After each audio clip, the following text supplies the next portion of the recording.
9-year-old Lynn had just come home from school when she realized her pet, Peanut, had escaped his cage. She searched every nook of the apartment before hearing faint squeaks behind the wardrobe. While reaching back there, something heavy struck her head, and everything went dark. When she awoke, Lynn was in a dimly lit room with a single flickering bulb overhead. Her wrists were bound, and her head throbbed. Panic crept in, until she remembered something from her favorite show Mind of a Mastermind, a crime series about elite criminals and the FBI agents chasing them. In Season 2, Episode 5, a seasoned con artist taught a trick: make your captor believe they're in control, while planting the idea that they need you. Lynn took a deep breath. She had one weapon, her brain. As the captor entered, a scruffy man in his 40s, she widened her eyes, not with fear, but with curiosity. Jure, the guy from the news, right? You stole that painting. He flinched. What do you know about that? I watch Mind of a Mastermind, Lynn said calmly. That's what I steal too.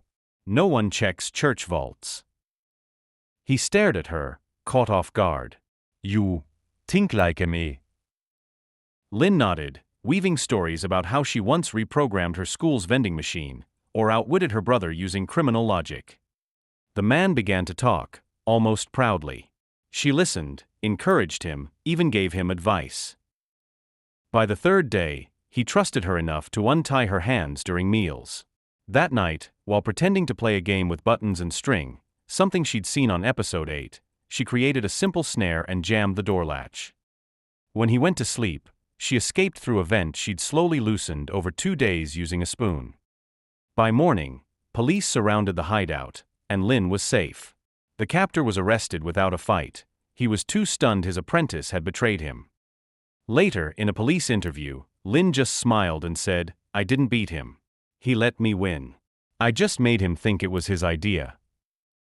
She paused. Just like the show taught me. The room was cold. Not the kind of cold that came from bad insulation, but the kind meant to unsettle you. Lynn sat in the oversized interrogation chair, feet barely touching the floor, sipping hot cocoa an officer had nervously offered. Across the table sat Detective Min, mid-40s, sharp eyes, and a reputation for cracking adult criminals, not babysitting prodigies. He flipped through her case file, brow furrowing deeper with each page. You knew how to manipulate a grown man, escape from restraints, jam a door, and crawl through ventilation, he said, glancing up. You sure you're 9? Lynn shrugged, eyes twinkling. I turn 10 next month.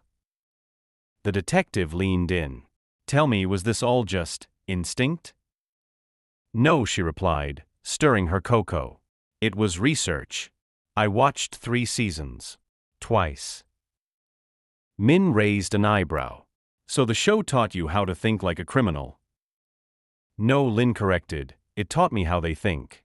There's a difference. She leaned forward, suddenly serious. You want to stop people like him, right? Maybe you need someone who thinks like me. A bit of silence. You want to help the police? She grinned. I want a badge that opens vending machines at school. Min chuckled despite himself. That might be negotiable.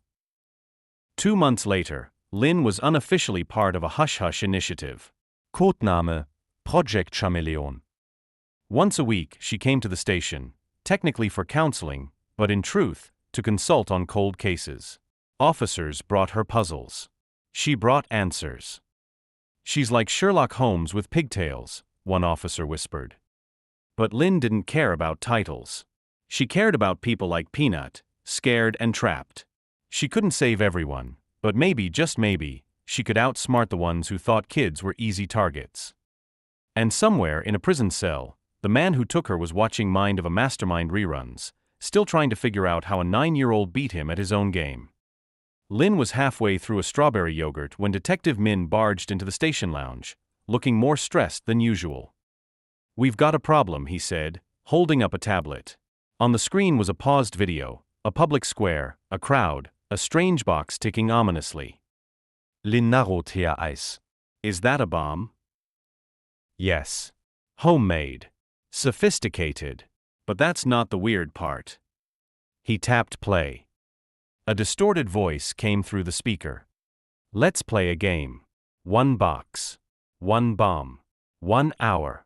Solve my riddle, or things go boom. The camera panned to a note taped on the side of the box. I move without legs. I speak vituta mut. I am heard, yet never seen. Dis amem enti dis apea. What am I? Lin grinned. That's easy. An echo. Min nodded. Yeah, we got that one. But there've been 3 bombs in 3 days. Each riddle harder than the last. We don't know what's doing this. No fingerprints, no Kals, nothing digital. J2. The next riddle came 24 hours later, delivered in a red balloon tied to the gates of Lin's school.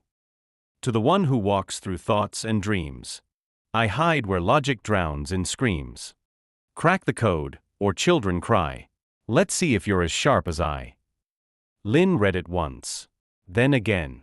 Her heart pounded, not from fear, but excitement. She closed her eyes, murmuring, thoughts and dreams, logic drowning. Tatsnota please. That's a theme. She pulled out her sketchpad and began drawing connections, riddles, locations, behavior. This bomber wasn't like her last captor. He wasn't messy or arrogant. He was playing. And worse, he thought this was a game just between them. Min leaned over her shoulder. You're not scared. Of course I'm scared, she said softly. But he made a mistake.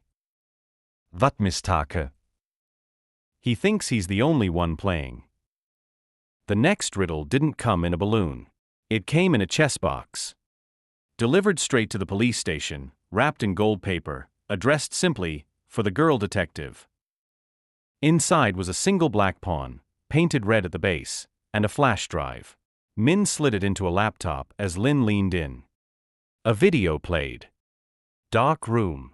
Aman viring a feature white mask. Voice distorted, almost playful. Bravo, little queen. You solved 3 of my riddles. Now, let's raise the stakes. In 1 hour, 2 bombs will go off. You will receive 2 riddles. But here's the twist. He leaned closer into the camera. You only have time to solve one. The other, well, I suppose you'll have to live with that. The screen went black. Then 2 riddles appeared. Location A. My bones are old, yet I host the young. Where echoes bounce and songs are sung. My heart is wood, my soul is air. Is it and white in velvet care. Location B. I tick but do not talk. I wait for crowds but hate the clock. I flash but do not see. And sometimes cry when things get hot. Lin stared at the screen. Location A. Sounds like a theater, she whispered. An old one. Min nodded. Location B could be a camera, a train station. Lin pest, muttering. Tick but no talk, kraut. Flash, CY wen hot. Her brain was spinning. Suddenly, she stopped. No, it's not a station. It's a kitchen. Industrial. A ticking oven, security cameras, heat sensors. A restaurant kitchen. Which one do we go for? Min asked. We only have time to fully sweep one location. The Otter. He didn't finish the sentence. He didn't have to. Lin's eyes darkened. This isn't a riddle anymore. It's a test of what I'm willing to let go. Time was ticking. Lin had minutes to decide. Her heart said the theater school kids were on a field trip there. But the restaurant kitchen was downtown, close to the festival crowd. She looked back at the chess piece, the red-bottomed pawn. Wait, she whispered. He gave me the answer. Min frowned. What do you mean? In chess, sacrificing a pawn can set up a bigger win. He thinks I'm the queen, and the people at the restaurant are just the pawn. But he wants you to go to the theater? Exactly, Lin said. Which means, the real bomb is in the restaurant. Min blinked. You're sure? Lin grabbed her backpack. No, but I know how he thinks. The bomb squad rushed to the restaurant. And they found it. In A-Ventilationsschacht. Seconds from detonation. No injuries. No casualties. At the theater? Nothing. Just a velvet seat with a folded note. Well played, little queen. But this is only the opening game. Let's see how you handle the middle. Lin exhalet. He's not done. Min nodded slowly. No. He's just getting started.